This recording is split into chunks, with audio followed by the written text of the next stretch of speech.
ನಮಸ್ಕಾರ ವೀಕ್ಷಕರೇ, ಶುಭೋದಯ. ತಮ್ಮೆಲ್ಲರಿಗೂ ಕೆಪಿ ನಂಜುಂಡಿರವರ ಲಕ್ಷ್ಮಿ ಗೋಲ್ಡ್ಸ್ ಪ್ಯಾಲೇಸ್ ಅರ್ಪಿಸುವ ಬೃಹತ್ ಬ್ರಹ್ಮಾಂಡ ಕಾರ್ಯಕ್ರಮಕ್ಕೆ ಪ್ರೀತಿಯ ಅತ್ಯಾತ್ಮೀಯ ಸ್ವಾಗತ, ಸುಸ್ವಾಗತ. ಮರವ ಹಬ್ಬುವ ಬಳ್ಳಿಯಾಗಬೇಡ, ಬದಲಿಗೆ ಹರಡಿ ಹಬ್ಬಿಸುವ ಹಂದರವಾಗು ಅಂತ ಹೇಳ್ತಾರೆ. ಅಂದ್ರೆ ನಾವು ಬೇರೆಯವರ ಆಶ್ರಯದಲ್ಲಿ ಎಂದಿಗೂ ಇರಬಾರ್ದು, ಬದಲಿಗೆ ನಾವೇ ಬೇರೆಯವರಿಗೆ ಆಶ್ರಯದಾತರಾಗಿರ್ಬೇಕು ಅಂತ ಹೇಳ್ತಾ ಗುರೂಜಿ ಅವರನ್ನ ಕಾರ್ಯಕ್ರಮಕ್ಕೆ ಸ್ವಾಗತಿಸೋಣವಾ.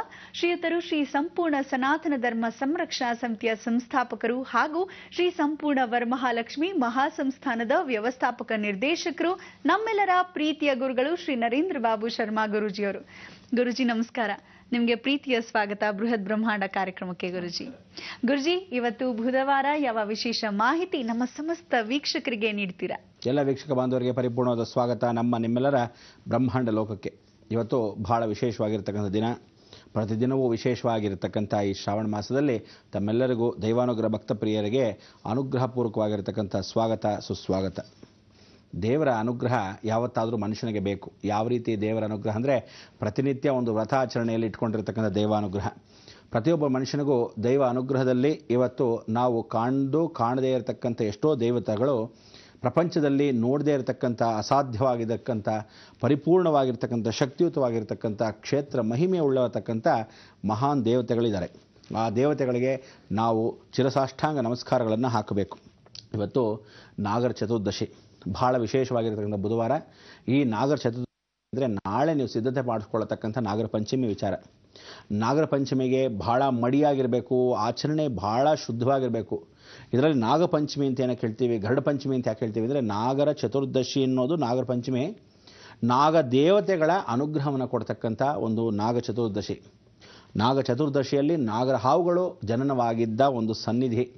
ಆ ಚತುರ್ದಶಿಯಂದು ಸುರುಚಿ ಅಂತಕ್ಕಂಥ ಮಹಾರಾಣಿ ತಾನು ಜನನವನ್ನು ಕೊಟ್ಟಿರ್ತಕ್ಕಂಥ ಈ ಹಾವು ನಾಗಗಳು.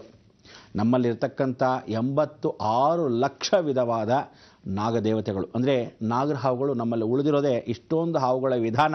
ಎಲ್ಲ ವಿಧವಾದ ಹಾವುಗಳು ಅಂದರೆ 86 ಲಕ್ಷ ವಿಧವಾದ ಹಾವುಗಳಂತೆ.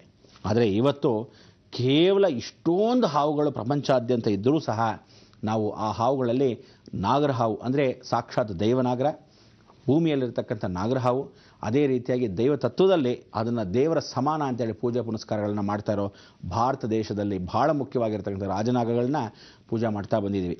ಇಂಥ ಒಂದು ಚತುರ್ದಶಿಯಲ್ಲಿ ನಾವುಗಳು ಹೆಣ್ಣನ್ನು ಹಾವಿಗೆ ಹೋಲಿಸ್ತೀವಿ ಅಂತ ಹೇಳ್ತೀವಿ.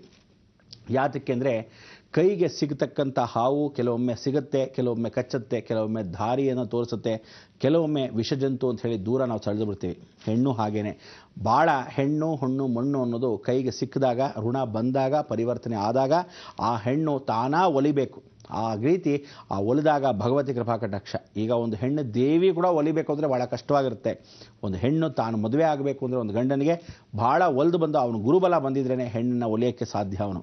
ಅದೇ ರೀತಿ ಹೆಣ್ಣಾಗಿರ್ತಕ್ಕಂಥ ಧನಪ್ರಾಪ್ತಿ ಕೂಡ ನಿಧಿಯಾಗಿರೋದು ಹಾವಿನ ಮುಖಾಂತರವೇ. ಅದಕ್ಕೋಸ್ಕರ ಹೆಣ್ಣು ಎಲ್ಲ ಭಾಗಗಳು ಹೆಣ್ಣಿಗೆ ವಿಚಾರವಾಗಿ ಹೆಣ್ಣಿನ ಅನುಗ್ರಹವನ್ನು ಪಡೀತಕ್ಕಂಥ ಎಲ್ಲವೂ ಹೆಣ್ಣು ಮಕ್ಕಳಿಗೆ ಅನುಗ್ರಹ ಕೊಡ್ತಕ್ಕಂಥದ್ದಾಗಲಿ, ಗರ್ಭಶೇಷವನ್ನು ಪೂರ್ತಿ ಧರಿಸ್ತಕ್ಕಂಥದ್ದಾಗಲಿ ಎಲ್ಲವೂ ಹೆಣ್ಣಿನ ಮುಖಾಂತರ, ಆ ಹಾವು ಮುಖಾಂತರವೇ. ಅದಕ್ಕೆ ಹೆಣ್ಣಿಗೆ ಹಾವು ಶ್ರೇಷ್ಠತೆ, ಹಾವುಗೆ ಈ ಕಾಲವೆಲ್ಲ ಪೂರ್ಣ ಶ್ರೇಷ್ಠತೆ. ಅದಕ್ಕೆ ನಾಗ ಚತುರ್ದಶಿ ಅನ್ನೋದು ಬಹಳ ಮುಖ್ಯ. ಅಂದರೆ ಹೆಣ್ಣಿಗೆ ಈ ಶ್ರಾವಣ ಮಾಸ ದಕ್ಷಿಣಾಯಣದಲ್ಲಿ ನಮ್ಮ ಪರಿಪೂರ್ಣ ಅನುಗ್ರಹ ಕೊಡ್ತಕ್ಕಂಥ ಶ್ರೀಮನ್ನಾರಾಯಣನ ಮೊದಲನೇ ಆದ್ಯ ಕರ್ತವ್ಯ ಏನಂದರೆ, ಸರ್ಪಗಳು ಭೂಮಿಯಲ್ಲಿ ಜನಿಸಿರ್ತಕ್ಕಂಥ ದಿನ ಅಂತ. ಈ ದಿನದಿಂದನೇ ನಾವು ಮಹಾಗಣಪತಿನ ಸ್ಮರಣೆ ಮಾಡಿಕೊಂಡ್ರೆ ಆ ಹಾವು ಹೊಟ್ಟೆಗೆ ಇರುತ್ತೆ. ವಿಶೇಷವಾಗಿ ಸುಬ್ರಹ್ಮಣ್ಯ ಸ್ಮರಣೆ ಮಾಡಿಕೊಂಡ್ರೆ ಅವನೇ ಸ್ವತಃ ಹಾವಾಗಿರ್ತಾನೆ. ಕಾಲಲ್ಲಿ ಕೂಡ ಆ ಹಾವನ್ನು ಮೆಟ್ಟಿ ನಿಂತ್ಕೊಂಡಿರ್ತಾನೆ. ಯಾತಕ್ಕೆಂದರೆ, ವಿಷವಾದರೆ ಜೀವನ, ನನ್ನನ್ನು ಸ್ಮರಣೆ ಮಾಡಿದ್ರೆ ಜೀವನ ಪೂರ್ತಿ ನಾನು ನಿಮಗೆ ರಕ್ಷೆಯನ್ನು ಬಯಸ್ತೀನಿ ಅಂತ ಹೇಳ್ತಾನೆ ಭಗವಂತ. ಇಂಥ ಒಂದು ಹಾವಿಗೆ ಪರಿವರ್ತನಾ ಸ್ವರೂಪಕ್ಕೆ 2 ವಿಧವಾದ ಮುಖಗಳನ್ನು ಕೊಡ್ತಕ್ಕಂಥವನು ಸುಬ್ರಹ್ಮಣ್ಯ. ಅದಕ್ಕೆ ದೇವಿ ಅಂಶದಲ್ಲಿ ಪಾತಾಳ ಲೋಕದಿಂದ ಕಾಪಾಡ್ತಕ್ಕಂಥ ಕರು ಮಾರಿಯಮ್ಮ, ಅಂದರೆ ಕಪ್ಪಾಗಿರ್ತಕ್ಕಂಥ ಚೌಡೇಶ್ವರಿ ಕರು ಮಾರಿಯಮ್ಮ ಅಂದಾಗ, ಹಾವಿನ ಹುತ್ತದಲ್ಲಿ ಅವಳು ರೂಪಗಡೇಕಗೊಂಡಾಗ ಜಗನ್ಮಾತೆ ಆದಿಶಕ್ತಿ. ಪೊಟ್ರೆಯಲ್ಲಿ ವಾಸವಾಗಿರ್ತಕ್ಕಂಥ ಹಾವುಗಳಿಗೆ ಪರಿಪೂರ್ಣವಾಗಿರ್ತಕ್ಕಂಥ ಮುನಿ ಸಂಚಾರವಾದಾಗ ಮುನಿ ಸಂಚೇಶ್ವರ. ಅದಕ್ಕೆ ಮುನೀಶ್ವರ ಅಂತ ಅವನ ಸ್ಮರಣೆ ಮಾಡ್ಕೋಬೇಕು. ಪರಮೇಶ್ವರನೇ ಸ್ವತಃ ಅಕ್ಕ ತಂಗಿಯರ ಜೊತೆ 7 ಜನ ಜೊತೆಗೆ ಕೂತ್ಕೊಳ್ಳೋದು. ಬ್ರಾಹ್ಮಿ, ವಾರಾಹಿ, ಕೌಮಾರಿ, ಇಂದ್ರಾಣಿ, ವೈಷ್ಣವಿ, ಮಾಹೇಶ್ವರಿ, ಚಂಡಿಕಾ. ಅದಕ್ಕೆ ಈ ಸಪ್ತಮಾತೃಕ ಜನ್ಮವನ್ನು ಕಾಪಾಡ್ತಕ್ಕಂಥ ಮಾಡ್ತಕ್ಕಂಥ 7 ತಂಗಿಯರಿಗೆ ಅಣ್ಣನಾಗಿ ಕೂತ್ಕೊಳ್ಳೋನೆ ಸಾಕ್ಷಾತ್ ಮುನೀಶ್ವರ. ಇನ್ನು ಶ್ರೀಮನ್ನಾರಾಯಣ ಅಣ್ಣಯ್ಯ ಅನ್ಸ್ಕೊಂಡ್ಬಿಡ್ತಾನೆ. ಅಂದರೆ ಎಲ್ಲ ಗ್ರಾಮ ದೇವತೆಗಳಿಗೆ, ಎಲ್ಲ ದೇವಿಗಳಿಗೆ ಸಾಕ್ಷಾತ್ ಅಣ್ಣನಾಗಿರ್ತಕ್ಕಂಥವನು, ಲಕ್ಷ್ಮಿಗೆ ಮಾತ್ರ ಗಂಡನಾಗಿರ್ತಕ್ಕಂಥವನು ಅಣ್ಣಯ್ಯ. ಅದಕ್ಕೆ ಇವನು ಸಾಕ್ಷಾತ್ ಶ್ರೀಮನ್ನಾರಾಯಣ 7 ತಲೆಯ ಹಾವಿನಲ್ಲಿ ಲಕ್ಷಣವಾಗಿ ಮಲಗಿರ್ತಾನೆ ಶೇಷಶಾಹಿ ಮೇಲೆ.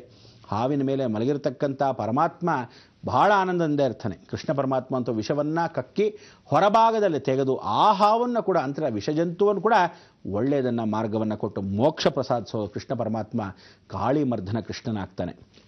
ಇಂಥ ವಿಶೇಷವಾಗಿರ್ತಕ್ಕಂಥ ಹಾವುಗಳಲ್ಲಿ ನಾನಾ ರೂಪದ ಹಾವುಗಳು 84 ಲಕ್ಷದಿಂದ 86 ಲಕ್ಷಗಳ ವಿಧಿಯಾಗಿ ವಿಧವಾಗಿ ಇರತಕ್ಕಂಥ ಹಾವುಗಳಿಗೆ ರೂಪರೇಖೆಗಳು ಹೆಣ್ಣಿನ ಮುಖಾಂತರ. ಆ ಹೆಣ್ಣಿಗೆ ಇವತ್ತೆಲ್ಲ ವ್ರತಮಾಲನ ಕಲ್ಪನಾ ಅಂತ ಹೇಳಿ ಎಲ್ಲವೂ ಭೀಮ್ ಅಮಾವಾಸ್ಯೆಯಿಂದ ಪ್ರಾರಂಭವಾಗಿ ಶ್ರಾವಣ ಮಾಸವೆಲ್ಲ ಬರೀ ಹೆಣ್ಣು ಮಕ್ಕಳು ಪೂಜೆ ಮಾಡ್ತಕ್ಕಂಥ ಅನುಗ್ರಹಗಳು ಸಿದ್ಧಿಯಾಗ್ತಕ್ಕಂಥದ್ದು. ಇದು ಹೇಗೆ ಅಂದರೆ ಈ ಶ್ರಾವಣ ಮಾಸದಲ್ಲಿ ಈ ನಾಗ ಚತುರ್ದಶಿಯಲ್ಲಿ ನಾವು ನಿನ್ನೆ ದಿವಸ ಆಗತಕ್ಕಂಥ ಮಂಗಳಗೌರಿ ವ್ರತದಲ್ಲೂ ಇವತ್ತಿನ ದಿವಸ ಪರಿವರ್ತನೆ ಆಗತಕ್ಕಂಥ ನಾಗ ಚತುರ್ದಶಿಯಲ್ಲೂ ನಾಳೆ ಗರುಡ ಪಂಚಮಿ ಅಂತ ಹೇಳಿ ನಾಗರ ಪಂಚಮಿ ಅಂತ ಹಾವಿಗೆ ಏನು ಸಿದ್ಧತೆ ಮಾಡ್ಕೋಬೇಕು, ನಾಗರ ಪಂಚಮಿಗೆ ಏನು ಸಿದ್ಧತೆ ಮಾಡಬೇಕು, ನಮ್ಮ ಜೀವನ ಹೇಗೆ ನಡ್ಕೊಂಡು ಹೋಗಬೇಕು ಬರಬೇಕು, ಅದಕ್ಕೆಲ್ಲ ಸಾಕ್ಷಿ ರೂಪ ಆ ಜಗತ್ ಸೃಷ್ಟಿ ಮೂಲವಾಗಿರ್ತಕ್ಕಂಥ ಮೂಲ ಆಧಾರ ಅಂತ.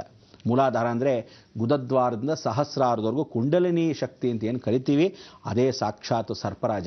ಇಂಥ ಒಂದು ಸರ್ಪರಾಜ ನಮ್ಮಲ್ಲಿ ನಿಮ್ಮಲ್ಲಿ ಎಲ್ಲರಲ್ಲೂ ವಾಸವಾಗಿರ್ತಕ್ಕಂಥ ಆ ಭಗವಂತನ ಎಲ್ಲ ವಿಧವಾದ ಹಾವುಗಳೇ ಶ್ರೇಷ್ಠತೆ. ಅದಕ್ಕೆ ಇಂಥ ಒಂದು 3 ತಲೆಯ ಹಾವು ಕಾಯ ವಾಚ ಮನಸ ನಾವು ನಮಸ್ಕರಿಸ್ತಾ ಈ ಒಂದು ಕಾರ್ಯಕ್ರಮವನ್ನು ಪ್ರಾರಂಭಿಸ್ತಾನೆ.